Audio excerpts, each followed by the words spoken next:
a smaller display, which again, a lot of this stuff is prototype and will change and develop. But the smaller display, actually, they have one on each hull. It's by the skipper, and he can look down, and that display will have how close they are getting to the boundary. It will show it as a positive, and then when they cross the boundary, it shows it as a negative, and that is instantaneously. And then it's instantaneously showed up at the booth, and the booth knows they've crossed the line and pushes the button, and a penalty, away they go. What sort of penalty would that be? It's a penalty that's outlined in the racing rules, which are the new racing rules that we've done, and the penalty at this stage is 4 boat lengths. So effectively in the 45s that would be, just, it'd be about 60 metres, and around 100 metres in the 72s. But those sort of things are, they're things that we are trialling and will adjust as we see necessary. Traditionally, penalties in ISAF have been 720s, 360s, 270-degree turns. They don't really relate to what we're doing here. We want to penalise the boats but also keep them in the race. So that's why we have written our own specific rules for the America's Cup, specialised towards the boats, the yachts that we are using. So do they have to stop? I mean, do they just stall the wing? They're slowed down, so effectively, electronically we're tracking them, and we can have a line, and we might set, a line that is across the wind, and when they fall back behind that line, let's say it's 60 metres, that's when they're cleared to go in their penalty box. We can take you downstairs later and show you one of the prototype boxes on one of the boats. And I don't know, maybe Chef's got one there we can go and get. But it's a simple box. It has 4 boxes. It has a Stowe brand readout. The other thing that it does do is it carries a text messaging service. So when someone protests, when a boat calls for room on another boat, it comes up as a text. So everyone in the fleet reads that text. So it's like 8 lines of rolling information coming through to every competitor.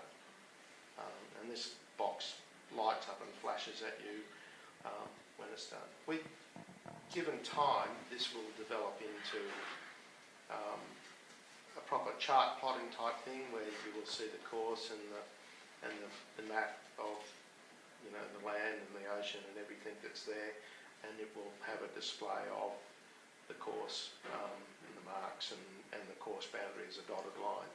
But we're not there today, and for the 45s we're very much trying to keep it simple, and certainly ACRM doesn't want the job of maintaining everyone's individual chart plotters and bits and pieces. We've got enough to do, so we've kept it as simple as we can to prove up the main parts of the system, which John said, which is the accuracy and consistency of the tracking, which is the 2 centimetres that we check 10 times per second, and with that gives us the rate of turn and everything that's a very necessary part to make this umpiring real. We've all seen the tracking devices that have gone on the Olympic class boats and bits and pieces that work through basically a 3G telephone system. They are nowhere near accurate enough for what we need to do. So we've had to take this up to a much higher level, and the people that we've been lucky to get, Stan and Ken and Graham Wynn and all these guys, they've been involved in the very top end of GPS navigation for many years now, and Stan's original company I think is now TomTom, so it's not like they're new to this game. I think Stan, Ken own 21 patents in GPS or something. They're really smart guys, and where we're really lucky is that Stan is super A-grade navigator of American Yachtsman of the Year, so it's a really great combination of skills there for our purpose. So does that virtual boundary, is that an obstruction under the rules? It is an obstruction, and two of the buttons that we have on it, you know, we have a Y flag and a B flag penalty, and we have UTAC, or room to tack and UTAC are the other two buttons. So, you know, that is treated as an obstruction upwind and downwind, you know, as laid out in our rules. Do the competitors get a warning of how far away they are from the virtual boundary? It counts down in metres, so they have a constant rolling meterage on our little display up in the top right hand corner that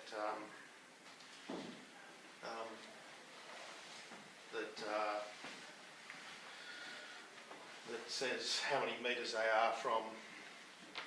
Unfortunately I can't show you on, but up in this corner here is a number that, you know, just counts down and counts up as a positive and negative number. So we have our four buttons, you know, B flag, Y flag, room to tack and UTAC. They're the four buttons, so the skipper presses one of those. So what happens if there's an electronic failure on one of the boats? Of course we have the audio backup. They have two of these on each boat. You know, it's you mean if there's a boundary, and if we have a failure on our part, obviously we will have to change the racing conditions to do with the boundary. You know, if we have a GPS boundary failure, you know, obviously we'll have a course with no boundary. We'll go back to old style. You know, our alternative is, and maybe we may be laying buoys down the edge of the course like we do for the start of the Sydney Hobart race or something that is our backup, but they would maybe be trial. But look, so far so good. It's you know, this is all the sort of stuff we need to work out over the next couple of years prior to the America's Cup, is working on our reliability and redundancy systems to deal with this style of racing. So Ian, are you outside the boundary, the light goes yellow, is that right? Or goes red? You go outside the boundary, you will get a text message on that device saying you've been penalised, and you will be radioed by the umpire to say you've received a penalty. And then what cancels it? I get a green light? Or? When they fall back behind the advantage line. So they've basically just got to slow down, and they can slow down in any way they like, but they have to drop basically a distance back. And then the moment the shore side umpire's happy, he signals with a green light. That's right. Okay. Thank you. And basically, whenever there's a transmission, either to the box or from the box, it lights up. There's four lights, so it indicates to draw attention. You've broken the boundary and you're getting a penalty. And then that'll stop, and it'll go back when you've returned.